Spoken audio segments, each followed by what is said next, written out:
Ceci est un avertissement très sérieux pour nous tous, c'est pourquoi, que chacun médite sur ce qui va suivre. Je vais vous dire dans quelques minutes, comment j'ai reçu ce message. Dans Matthieu 24, la parole nous dit, « Veillez donc, puisque vous ne savez quel jour votre Seigneur viendra. C'est pourquoi, vous aussi, tenez-vous prêts car le Fils de l'homme viendra à l'heure où vous n'y penserez pas. » Matt 24, 42 et 44. Prière. Père Saint, je crois que tu envoies présentement tes anges et je crois qu'ils sont en train de réunir tes élus des quatre vents. Le jour du Seigneur approche. Père, tu m'as parlé si clairement cette semaine dans un songe, et je vais vous partager ce songe dans un instant, et je prie le Seigneur Jésus, afin que tu éveilles nos cœurs. Tu m'as dit de prêcher ce message cet après-midi et je t'obéis. Je ne sais pas qui tu as envoyé ici et pourquoi tu les as amenés, mais ce message est pour tous, et je prie le Saint-Esprit de nous réveiller de notre sommeil. Tu nous aimes, tu es notre Père,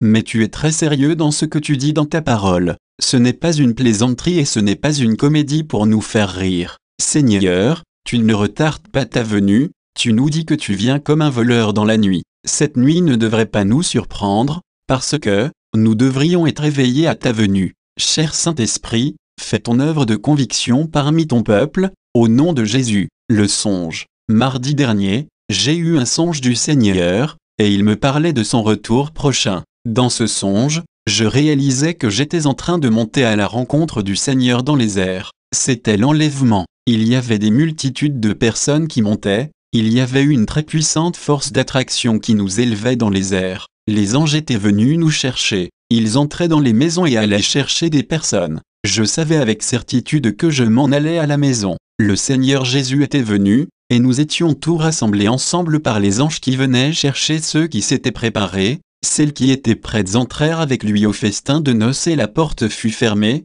Matt 25, 10. Il y avait des milliers et des milliers de personnes qui montaient. Comme l'éclair part de l'Orient et lui jusqu'à l'Occident, je voyais cet enlèvement prendre place comme au ralenti. Je me rappelle, tout particulièrement, que je voyais dans une maison 3 personnes que je reconnus. 2 de ces personnes étaient des amis proches, et l'autre était un membre de ma famille. Ce qui me surprenait le plus, c'était que nous passions tout droit et que ces personnes ne montaient pas, elles restaient là. J'ai eu soudain un sentiment de terreur et je me suis dit, « Oh Dieu, ils sont restés en arrière » et le Seigneur m'a fait ressentir pendant quelques moments la terreur et la détresse de ceux qui restaient là, et qui n'étaient pas enlevés. J'ai su à ce moment avec certitude, que tous ceux qui s'appellent chrétiens, qui disent Seigneur, Seigneur et qui ne vivent pas pour Dieu, et qui se servent de la grâce comme prétexte pour vivre dans le péché, ne seront pas enlevés. Ce verset est devenu très réel, dans mon esprit. Quiconque me dit, Seigneur, Seigneur, n'entrera pas forcément dans le royaume des cieux,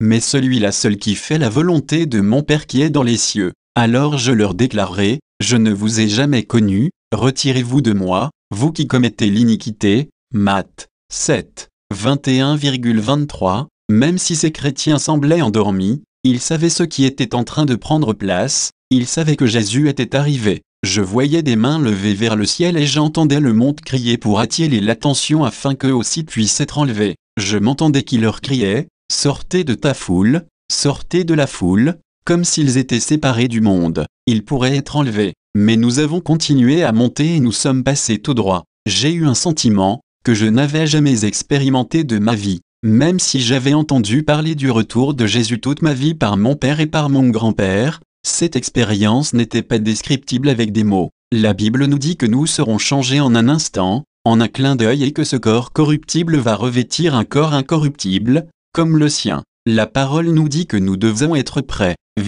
car les noces de l'agneau sont venues et son épouse s'est préparée. Apoc 19:7. Il vient pour ceux qui l'attendent en vue de leur salut. J'éprouvais le sentiment d'horreur de ceux qui connaissaient l'Évangile, qui ont connu l'amour, la miséricorde et la grâce de Dieu, et qui n'étaient pas prêts, ils ne s'étaient pas préparés. Dans mon songe, je voyais des multitudes de personnes terrifiées qui hurlaient et qui essayaient de sortir de la foule pour être remarquées, mais il était trop tard, nous sommes passés tout droit et ils sont restés. Je savais que je m'en allais au ciel avec le Seigneur, mais ce que j'ai ressenti à propos de mes 2 amis et les membres de ma famille qui étaient restés, c'était une terreur incroyable, une terreur indescriptible. Alors, de 2 hommes qui seront dans un champ, l'un sera pris et l'autre laissé, de 2 femmes qui moudront à la meule, l'une sera prise et l'autre laissée. Veillez donc, puisque vous ne savez quel jour votre Seigneur viendra. Il arrive, Matthieu 24, 40,41 et 42. Je me souviens que je ressentais une sérénité parfaite,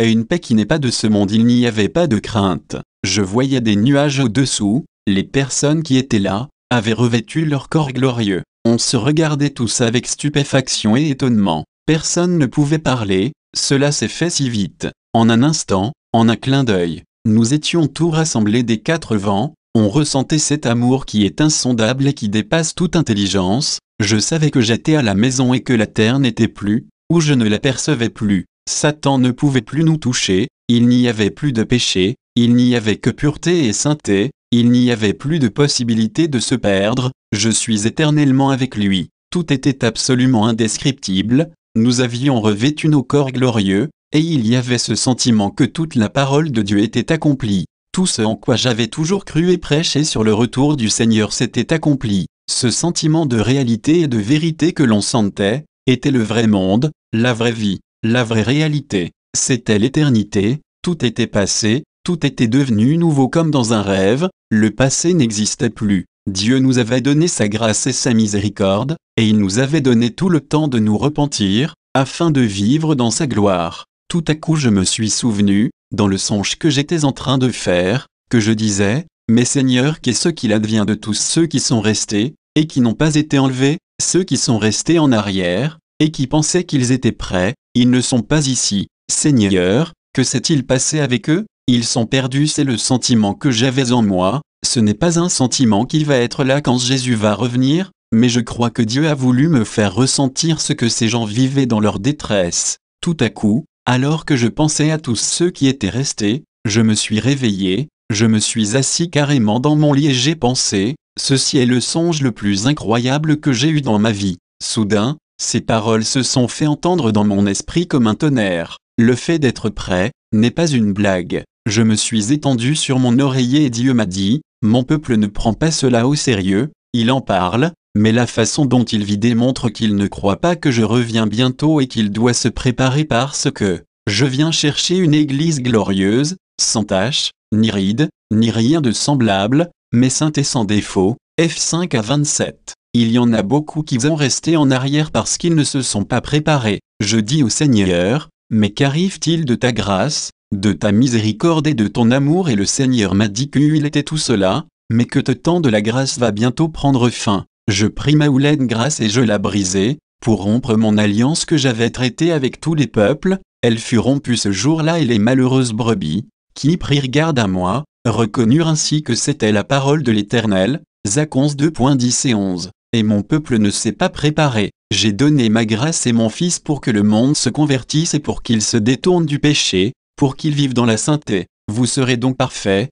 comme votre Père Céleste est parfait. Matt 5h48. Offrez vos corps comme un sacrifice vivant, saint agréable à Dieu, ce qui sera de votre part un culte raisonnable. Romains 12, 1. De même que celui qui vous a appelé est saint, vous aussi devenez saint dans toute votre conduite. 1 Pierre 1, 15. Dans la majorité des églises aujourd'hui on ne prêche plus le retour de Jésus, on ne prêche plus contre le péché et la nécessité de vivre dans la sainteté, que nous devons nous séparer du monde. 2 Cor 6h14 à 18. Comme au jour de Noé, ainsi en sera-t-il à l'avènement du Fils de l'homme, car dans les jours qui précédèrent le déluge, les hommes mangeaient et buvaient, se mariaient et mariaient leurs enfants jusqu'au jour où Noé entra dans l'arche, et ils ne se doutèrent de rien, jusqu'à ce que le déluge vienne et les emporte tout. Il en sera de même à l'avènement du Fils de l'homme. Matt 24 à 3.7, 3.8 et 3.9. Mon peuple n'est pas prêt pour mon retour prochain. Il vit plus pour lui-même que pour moi.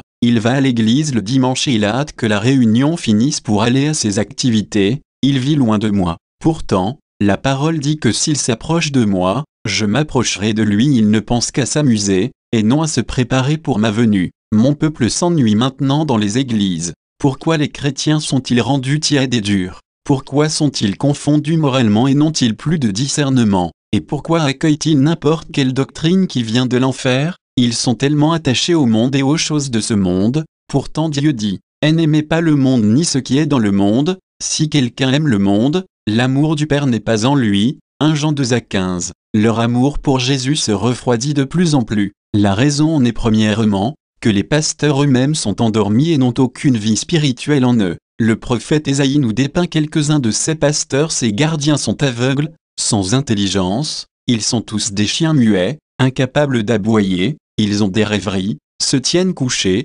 aiment le sommeil, et ce sont des chiens voraces, insatiables, ce sont des bergers qui ne peuvent rien comprendre, tous suivent leur propre voie, chacun selon son intérêt, jusqu'au dernier. Ésaïe 56 à 10 et 11, le verset 9. De toutes sortes d'esprits mauvais, qui se sont emparés des brebis pour les dévorer, à cause de ces pasteurs endormis. Vous toutes, bêtes des champs, venez pour manger, vous toutes bêtes de la forêt. Ésaïe 56 à 9. Des hommes aveugles avec aucun message venant du Saint-Esprit, avec aucune tristesse dans leur cœur pour les brebis qui se font dévorer, ils ne comprennent plus rien aux choses spirituelles. Ils arrivent à l'église en n'ayant aucune révélation nouvelle du Seigneur. Ils ne reçoivent plus leur message directement du cœur de Dieu. Ils sont aveugles et endormis, parce qu'ils passent leur soirée devant la télévision à regarder des ordures. L'œil est la lampe du corps. Si ton œil est en bon état, tout ton corps sera illuminé, mais si ton œil est mauvais, tout ton corps sera dans les ténèbres. Matthieu 6 à 23. Ces pasteurs n'ont aucune vie, aucune puissance et ils prêchent pour un salaire. Ces chefs jugent pour des présents. Ces sacrificateurs enseignent pour un salaire, et ces prophètes prédisent pour de l'argent, et ils osent s'appuyer sur l'Éternel. N'est-il pas au milieu de nous? Michée 3:11. Cette attitude est tellement répandue dans l'Église, que ce n'est pas étonnant que nous vivions dans une nation loin de Dieu, et rétrograde. C'est aussi pour cela que bien des églises ferment leurs portes. Il n'y a plus d'hommes de Dieu qui vivent dans la prière et dans le jeûne, et qui cherchent vraiment à connaître Jésus. Pourtant, l'apôtre Paul, presque à la fin de sa vie, faisait cette prière: mon but est de le connaître lui. Phi 3 à 1-0. Il n'y a plus d'hommes de Dieu qui pleurent devant les brebis, sachant qu'il y en a parmi elles qui s'en vont en enfer. Malgré tout cela, nous avons notre part de responsabilité. Même s'il y a beaucoup de pasteurs morts spirituellement et qu'il y a beaucoup d'églises mortes, la Bible nous dit que nous allons avoir à rendre compte pour nous-mêmes.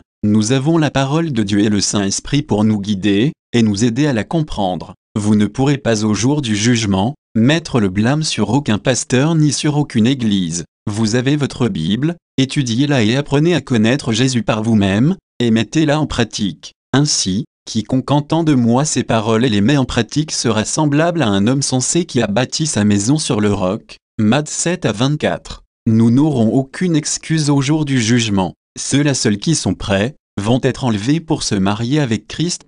Car les noces de l'agneau sont venues, et son épouse s'est préparée. Apôtres 19 à 7. L'épouse s'est préparée. Jésus ne revient pas pour une épouse qui dort, il vient pour une épouse qui l'attend. L'Esprit et un épouse disent: viens si vous aimez vraiment Jésus. Aujourd'hui, le cri de votre cœur va être: Seigneur, qu'est-ce que je dois faire pour être prêt? Nous avons beaucoup à faire pour nous préparer, mais le Saint-Esprit m'en a énuméré 3, alors que j'étais encore dans mon lit cette nuit-là. Ces versets sont venus très clairement dans mon esprit. Premièrement, si donc vous êtes ressuscité avec Christ, cherchez les choses d'en haut, où le Christ est assis à la droite de Dieu. Préoccupez-vous de ce qui est en haut, et non de ce qui est sur la terre. Col 3 1 et 2. Placez vos yeux sur Jésus et sur sa parole et non sur ce qu'il y a dans ce monde. La parole nous encourage à racheter le temps, car les jours sont mauvais. F 5 à 16. La Bible nous dit aussi: quand le Christ votre vie paraîtra, alors vous paraîtrez aussi avec lui dans la gloire. Col 3 à 4.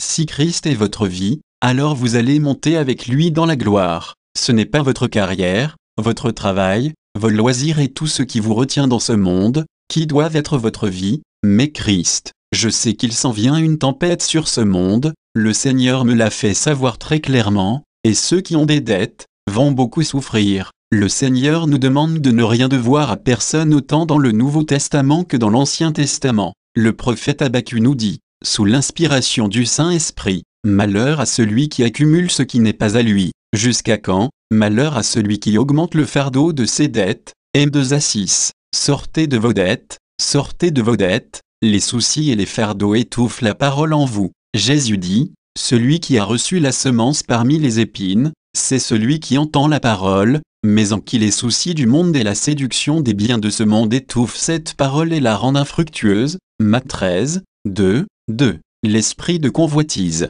toujours plus, ne jamais être rassasié. Tout cela possède vos pensées, Tous ces désirs de convoitise empêchent la semence de produire de bons fruits. Ceux qui aiment vraiment Dieu vont l'aimer de toutes leurs pensées. C'est le premier et le plus grand commandement de Dieu. Je vous dis dès maintenant avec un cœur brisé, il y a une multitude d'hommes qui pensent qu'ils seront aux noces de l'agneau, et malheureusement, ils vont se faire dire, le roi entra pour voir les convives, et il aperçut là un homme qui n'avait pas revêtu un habit de noces. Alors le roi dit aux serviteurs, liez-lui les pieds et les mains, et jetez-le dans les ténèbres du dehors, où il y aura des pleurs et grincements de dents. Matthieu 22-11-13. Ceux qui aiment vraiment le Seigneur, passent du temps avec lui, en sa présence, tous les jours, pas seulement 5 minutes le matin. Comment pouvez-vous me dire que vous l'aimez si vous le négligez jour après jour? Ne me dites pas que vous allez à sa rencontre dans les nuées. Non, vous ne montrez pas, vous allez être laissé. L'un sera pris et l'autre laissé.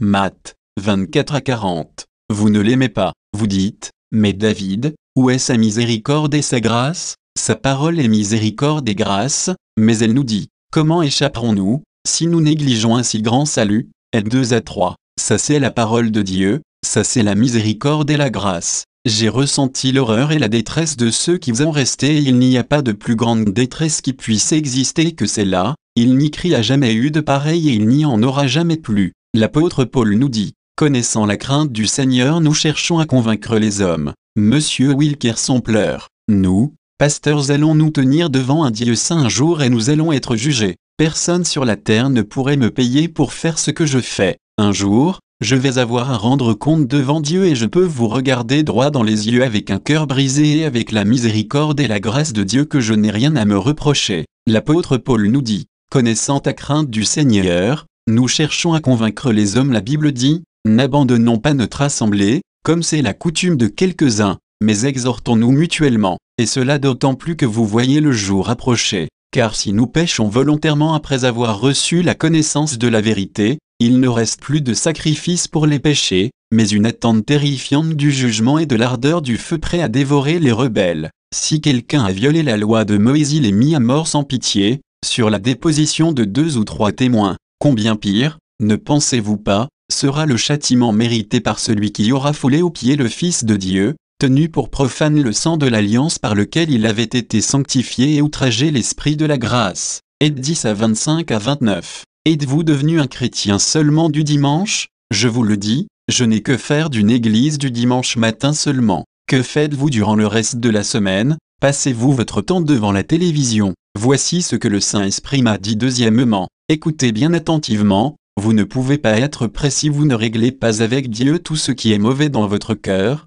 chaque blessure, chaque racine d'amertume, chaque animosité. Et ce que je vous dis maintenant a été confirmé ici ce matin avec grande puissance par le Saint-Esprit. Allons dans Jacques chapitre 5. Je vous ai dit que le fait d'être prêt n'était pas une plaisanterie. Je n'essaie pas d'être fanatique, comprenez-moi. Je désire seulement vous prêcher la vérité afin que vos âmes soient sauvées. Je vous demande de m'écouter et voyez que mon cœur est concerné par vous, comme vous ne l'avez jamais vu, parce que beaucoup de vos âmes parmi vous dépendent de ce que vous allez faire maintenant. Après ce message, je suis prêt à me laver les mains, à cause de plusieurs d'entre vous qui refuseront de se repentir. Écoutez attentivement ce que Jacques a à nous dire, prenez patience, affermissez vos cœurs, car l'avènement du Seigneur est proche. Ne parlez pas en mal les uns des autres, frères, afin que vous ne soyez pas jugés. Voici le juge est à la porte. Jacques 5-8-9. Le juge se tient à la porte. Jacques nous explique une façon de se préparer pour le retour de Jésus, en rendant notre cœur pur, de n'avoir aucune racine d'amertume ou d'animosité, contre un frère ou contre une sœur et de ne pas parler en mal d'eux, afin qu'il n'y ait rien qui nous sépare de Dieu dans notre union avec lui. L'apôtre Jean nous dit, celui qui prétend être dans la lumière, tout en haïssant son frère est encore dans les ténèbres, il marche dans les ténèbres et ne sait où il va, parce que les ténèbres ont rendu ses yeux aveugles. 1 Jean 2-9-1. Nous entendons beaucoup de cochonneries psychologiques aujourd'hui, de faux raisonnements qui essaient de blâmer nos attitudes de péché sur notre passé, afin d'excuser ces péchés et d'empêcher la conviction du Saint-Esprit qui voudrait nous amener à la repentance. Non, non, non, ce qui vous sépare de Dieu est dans votre cœur, pas dans votre passé. Vous devez vous repentir et aligner vos cœurs avec la parole de Dieu avant que Jésus ne revienne. Dieu dit, écoutez-moi s'il vous plaît, j'en ai assez de vos plaintes, j'en ai assez de vos lamentations. J'en ai assez de vos critiques et de vos murmures. Repentez-vous si vous avez quelque chose contre un frère ou une sœur, vous feriez mieux de régler ce problème tout de suite,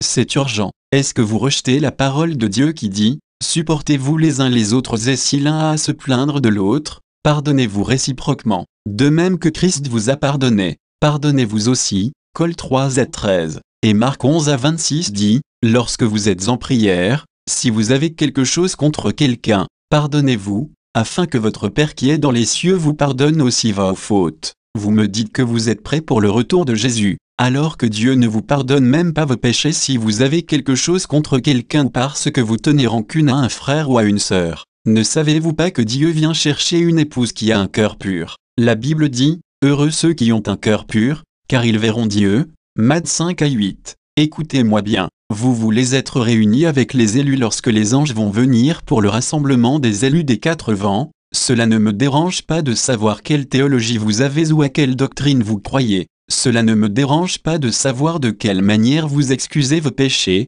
Je me demande quelle sorte de grâce vous utilisez pour couvrir vos péchés, mais la Bible dit que si vous ne pardonnez pas à vos frères de tous votre cœur, votre Père ne vous pardonnera pas non plus, et vous allez mourir dans vos péchés. Vous allez mourir dans vos péchés. Oubliez que vous êtes prêts pour le retour de Jésus. Vous allez mourir dans vos péchés si vous ne vous repentez pas, peu importe ce qu'ils vous ont fait, la parole vous dit de pardonner. C'est certain et très clair dans la parole que tout chrétien qui ne pardonne pas, ne peut être sauvé. Maintenant cela va devenir un petit peu plus sévère. Allons ensemble dans l'évangile de Matthieu, chapitre 24, 48 à 51. S'il vous plaît, remarquez que ce serviteur était un chrétien, mais il a développé un cœur mauvais. Voyez, il appelle Dieu, mon maître, il appelle Dieu son maître et parle même de son retour. Mais si c'est un mauvais serviteur qui se dit en lui-même, mon maître tarde à venir, s'il se met à battre ses compagnons de service, et s'il mange et boit avec les ivrognes,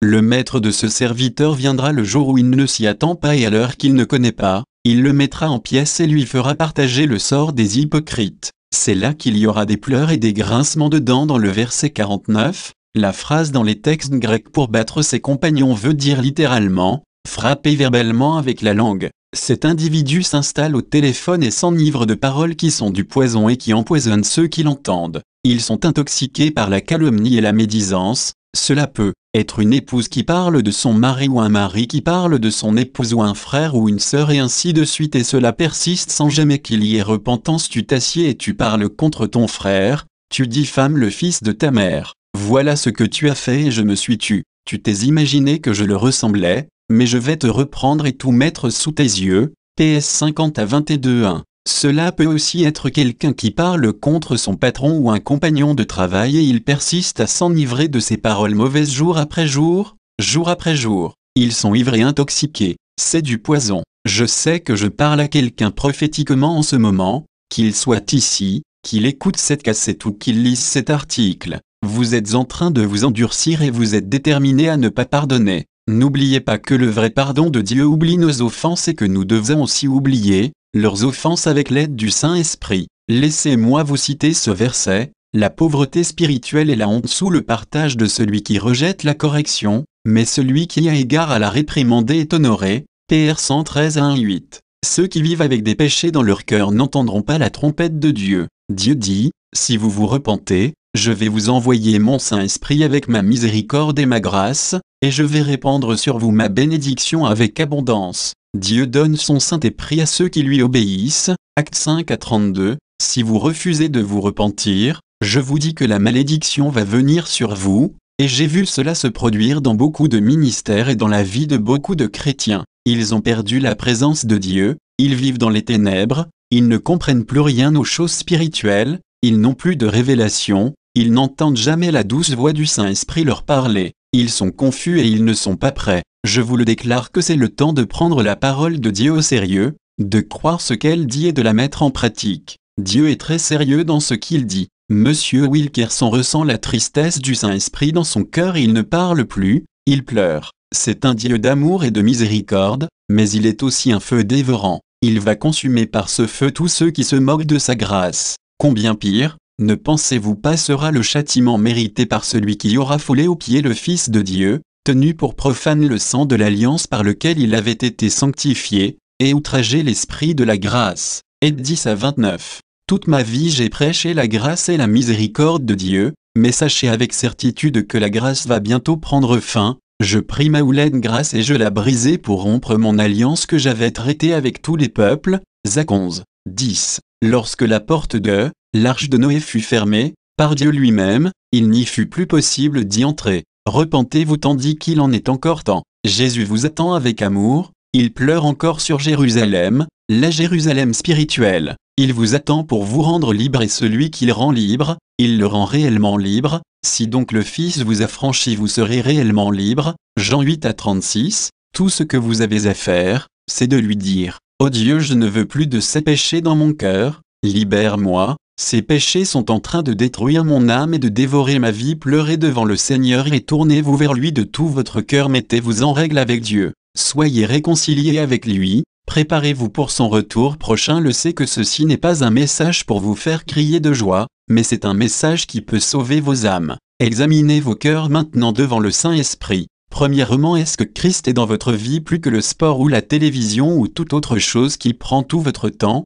vos pensées qui pourraient vous fermer la porte du ciel? Parce que tout ce qui passe avant le Seigneur devient de l'idolâtrie. Fils de l'homme, ces les gens portent leurs idoles dans leur cœur, et ils attachent les regards sur ce qui les fait tomber dans l'iniquité. La télévision, me laisserai-je consulter par eux? Ésée 14:3. Est-ce que vos yeux sont placés devant la sensualité? Est-ce que vous avez des regards de convoitise? Dieu veut aussi purifier vos yeux. Y a-t-il quelque chose de trop difficile pour le Seigneur? Tout cela implique une vraie repentance. Il vient pour ceux qui ont un cœur pur. Vivez-vous dans l'adultère ou dans la fornication? Le Seigneur essaie-t-il de vous convaincre depuis longtemps d'abandonner vos péchés? C'est pourquoi, selon ce que dit le Saint-Esprit, aujourd'hui si vous entendez sa voix, n'endurcissez pas vos cœurs, comme lors de la révolte. Héb 3, 7 et 8. Ceux qui endurcissent leur cœur n'entendent plus la douce voix du Saint-Esprit qui essaie de les amener à la repentance. Non, non, n'attendez pas, tournez-vous dès maintenant vers Dieu,